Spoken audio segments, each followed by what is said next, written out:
As you say.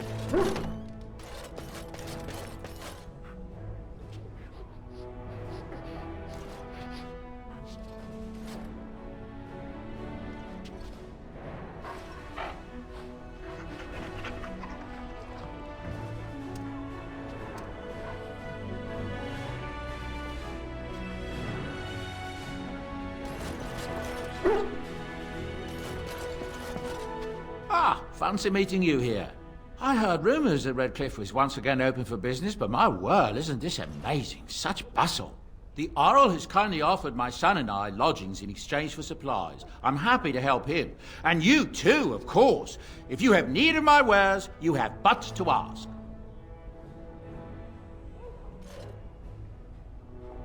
Well, if you're really interested, I suppose it wouldn't hurt to tell you.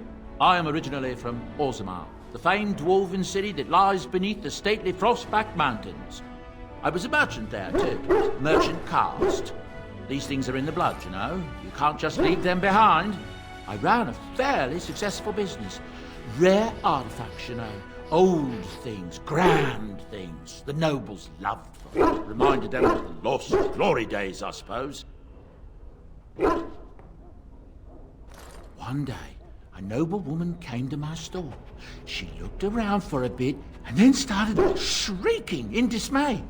Apparently, she believed that a pair of braces I had for sale once belonged to her brother.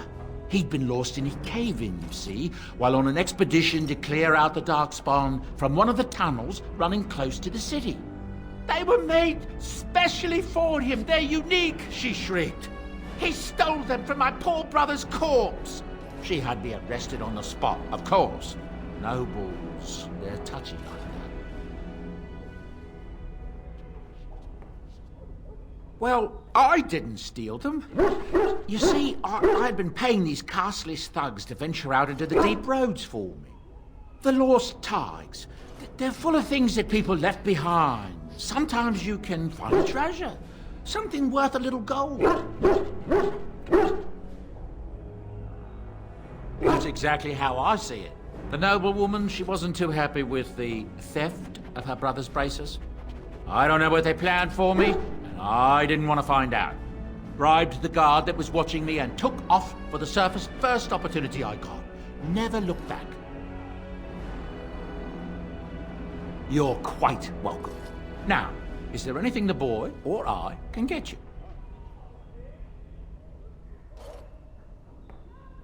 I'm sure you'll be pleased with the goods my boy and I have collected, and with your discount.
Enchantment?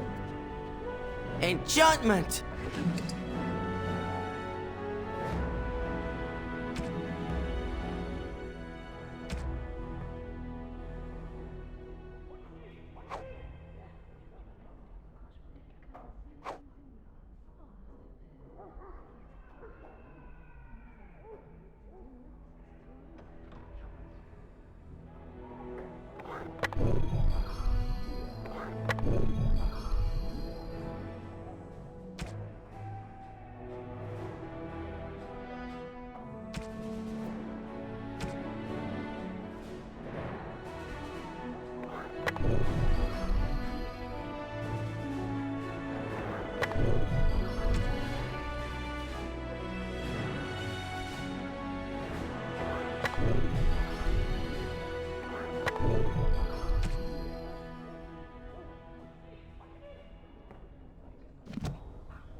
Are you sure I can't interest you in this hat? A pair of earrings, perhaps? A cheese knife?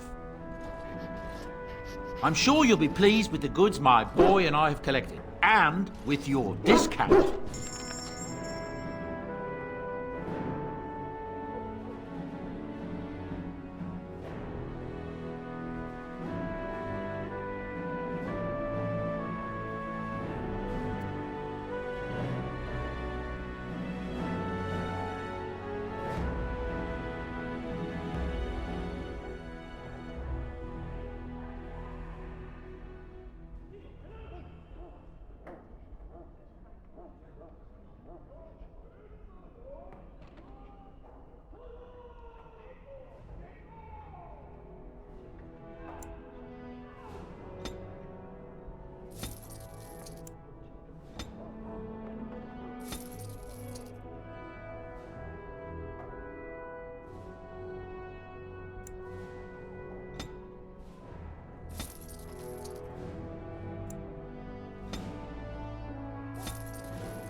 Yes.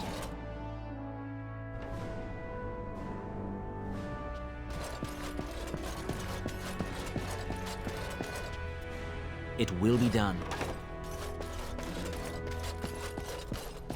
Let's see what this Riordan has to say. Very well. You're both here. Good.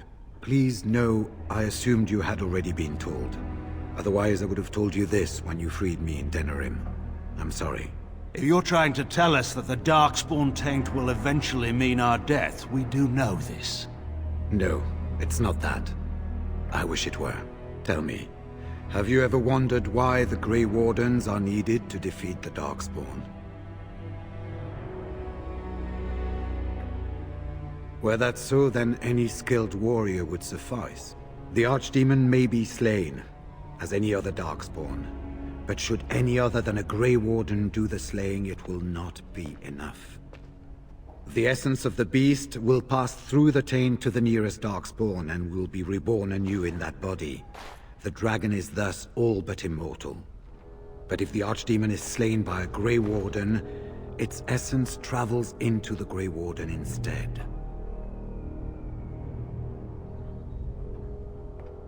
A darkspawn is an empty, soulless vessel, but a Grey Warden is not. The essence of the Archdemon is destroyed, and so is the Grey Warden.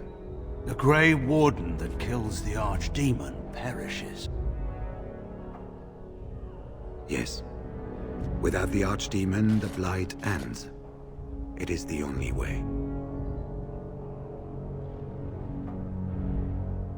In Blight's past, when the time came, the eldest of the Grey Wardens would decide which amongst them would take that final blow. If possible, the final blow should be mine to make. I am the eldest, and the Taint will not spare me much longer. But if I fail, the deed falls on you. The Blight must be stopped now, or it will destroy all of Ferelden before the rest of the Grey Wardens can assemble. Remember that. But enough. There will be much to do tomorrow, and little enough time to rest before it. I will let you return to your rooms. Then this will be dealt with soon. One way or the other. So it will. Let us hope it ends for the better.